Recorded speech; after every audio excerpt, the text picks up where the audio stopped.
Good day, ladies and gentlemen, and you're at the Ira Tillman Show. We're here today with writer, author, novelist Tony Dismuke from Los Angeles, and he has a very interesting project. I see it as being a movie in the making. He's putting it out there because it's a great story. It's the Ira Tillman Show. It's the Ira Tillman Show. It's the Ira Tillman Show.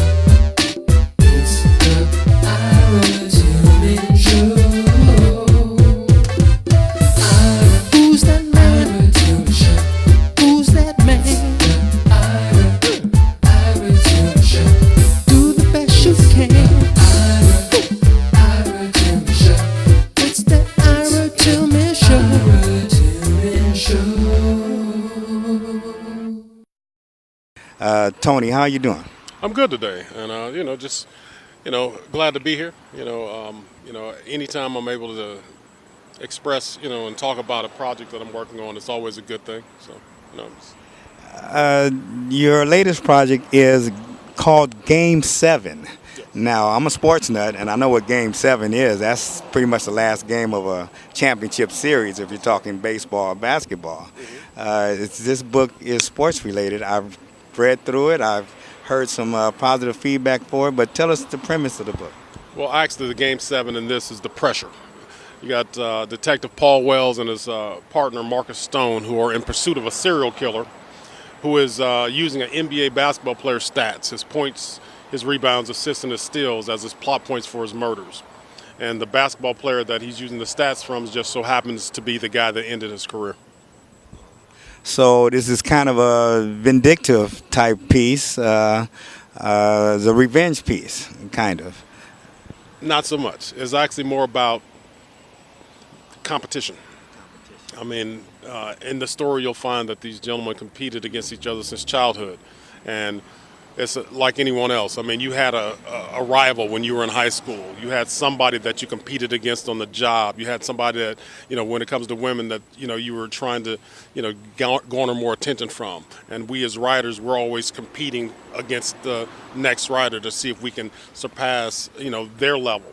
So with this situation, you got a guy that had his arch rival, and his career ended, and the rival's career continued.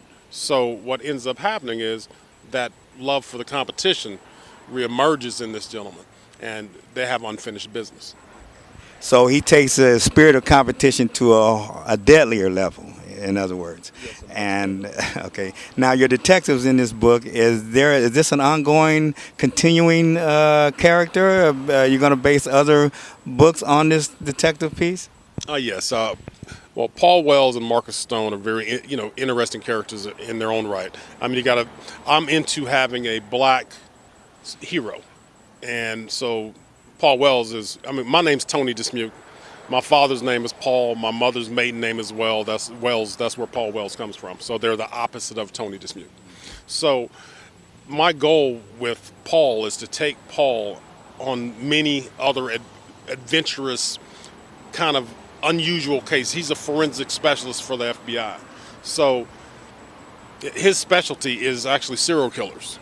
So, and in the story, you'll find that, his life has been drastically changed by his pursuit of serial killers. So my goal is to make them into, ongoing characters. I mean, I want to see them in other stories, but I might separate them because I might do a prequel to Game 7, which is called The Morin File, which traces Paul's path to this point in the story. And Paul, he sounds very interesting. I can't wait to get into the book, but I want to know if his pursuit of serial killers and criminals in general, just like the mainstream of law enforcement, did it affect his personal relationships and family ties? Well, I'm going to let you read the story, because it is. I'll just put it this way about Paul. Paul's a music junkie, much like myself. He's an old school. If we were detectives at our age, what music would we listen to? We would be hip hop heads, right? So he's a music fanatic. He knows hip hop in and out, and that's the essence of him. His goal is actually to leave the FBI and open his own nightclub. But the problem is, this case comes up, so it steps in. He's already in the process of opening his nightclub, but when you find, what you'll find in Paul is a person that is going through all of the emotions at the point in which he enters into the story. And you'll see why when you read the story. So you mentioned music, and a lot of the great directors and producers, they start with the music to a motion picture and then develop the picture around it, like Quentin Tarantino, like Singleton. They will come up with the music and then orchestrate the story around it. Do you have aspirations of music production? Actually, what it is with me is that my love for music is transferred over into Paul. I don't want to criticize new music, but at the same time, I know what good music is, and so does he. And so my thing is that I know a lot of people that are musicians. I have friends that are rappers and singers. One of my friends sings backgrounds for Loose Ends. Another one of my friends is a guy named Volume 10 who did the song Pistol Whip Pump, which is a West Coast anthem. And so I'm related to music, but I'm not I'm not a music producer or a maker. I enjoy music to the point to where it actually pushes me and drives me. I use music for motivation. Okay, so it's a very eclectic book, and I'm sure the story is just like that. You have eclectic characters, some mix and match, and some probably don't. Are you getting interest from screenwriters? And I know you're a screenwriter yourself, but is there any Hollywood buzz towards maybe picking this book up as a movie project? Well, actually, the thing is that I've actually set back and pulled back from even pursuing it at this moment. I'm a 51-year-old man with a 6-year-old and a 2-year-old at home, and I'm married. So time is a very important thing to me, because I have young children. So I have people that are out there pushing it for me, but I'm one of those people that believes the universe is going to bring to me what I'm supposed to have. As long as I do my part, I believe the universe will pay me in kind. Well, there's a new renaissance in overseas interest, Eastern Europe, that I discovered that they're very interested in black authors and stories from the gritty streets of America, Chicago, Detroit, New York, Los Angeles, of course.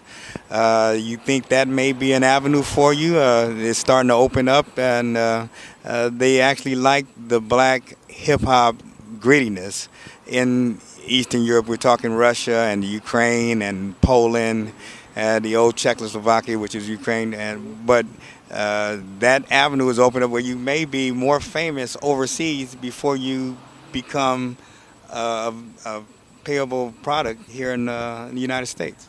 Well, the thing is that the way I looked at it was this: is that basketball is a worldwide sport. It's probably one of the fastest growing sports in the world right now. Actually, I mean, in some parts of the world, it's only second to soccer. So, the African continent, the South American continent, North American continent, Asia, Europe, all basketball is an important part of it. So the story is written where basketball is not the primary essence of the story, but it's about 40% of the story because basketball affects what happens in the story. So I personally believe that if those avenues are open to it, it's going to be up on me to find out which way to present it to those markets so that I can then, market my product there as well. Because that's the goal of making a movie that's, viewable by everyone. Now, I get this question all the time, but who would play your lead character in Game 7? Well, Ira Tillman's not one of my choices, but in the long term, if I had my wish, I would look at someone like Denzel Washington to play Paul Wells, the detective. Now, as far as the basketball players, I mean, in my mind, I see a person like, Allen Iverson, but he could do it, but the age of the character might be of conflict, but I could always change that. it's the main characters that I would be focused on would be Paul Wells. So that's going to be the linchpin to the entire story. Who plays him? Idris Elba, maybe. Now, the other detective is a female. No. Oh, she's not a female? Okay. Now, this is what I want. You have another project that I like, and I always ask you about it when you're going to finish it, and it's a vampire tale, but it's not your normal vampires. It's something very different, something that's probably very marketable as a game. I see it as being maybe an EA type of game, maybe Well, that you're talking about the LBVs, the Long Beach Vampires. Now, the Long Beach Vampires, for those who are curious, I'm not going to give away too much of the story, but vampirism in this story originated in Africa. There was two twin brothers that were bit by a vampire bat. One got a cure during the day, the other one got a cure at night. So they become two different types of vampires. One's a day walker and one's a shadow walker. Sorry, one's a night walker, one's a shadow walker.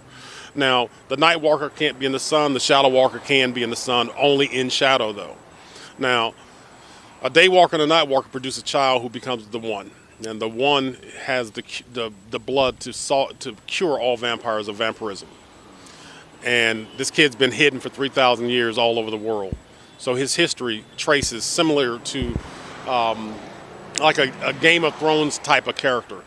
He's the Noah of vampires, meaning that he has every blood type within his So system. this story can go from modern times back to medieval times, Yes. and back and forth.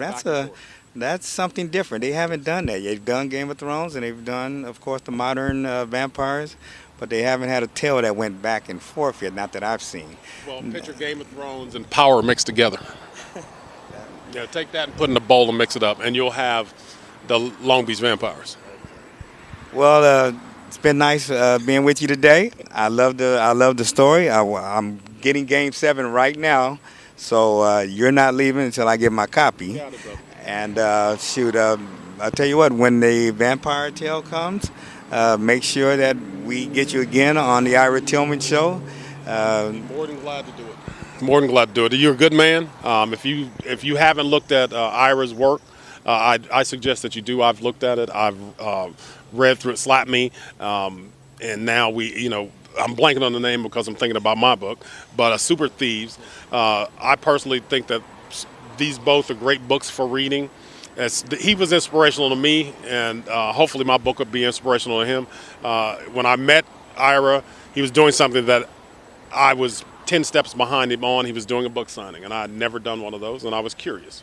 And we've become close friends ever since, and I will tell you right now, if you get a chance to sit down and just take a read, and you'll see that Ira is a gifted writer and someone that I look hopefully in the future to collaborating with and building a project together with. And I didn't even have to pay much for that. I only got a 5, Tony. Is that okay? Yeah, you break your brother off a little, extra some other time. All right. This is Ira Tillman for the Ira Tillman Show with writer extraordinaire Tony Dismuke. His book is called Game 7. It's going to be probably the first serial killer sports book that you get your hands on, and I've never seen it done before, but it's an interesting quandary there. I like the concept, and I can't wait to get into it. Well, folks, like I said, please give me an opportunity.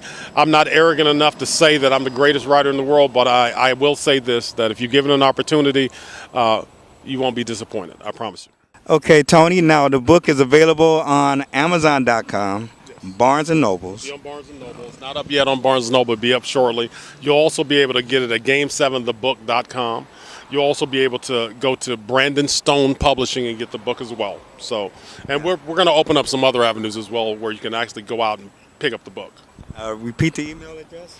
You can go to Game7thebook.com. You can go to Amazon.com, of course. You'll be able to go to BarnesandNoble.com in about 2 weeks, and you'll be able to go to Brandon Stone, and Publishing, and you'll be able to pick it up there as well. There you have it. You know where to go. I'm getting mine right now, so I can't give you that privilege. But go get the book. It's Amazon.com. The title is Game 7, and you're going to like it, especially you sports nuts. But it's if you're a serial killer head, this is probably right up your genre. You can see it on Kindle too. Oh, okay, you got 2 versions. I mean, you got a version on Kindle, so you can download it on Kindle. Thanks, Tony, for being here. Appreciate you. Not a problem, Appreciate your time.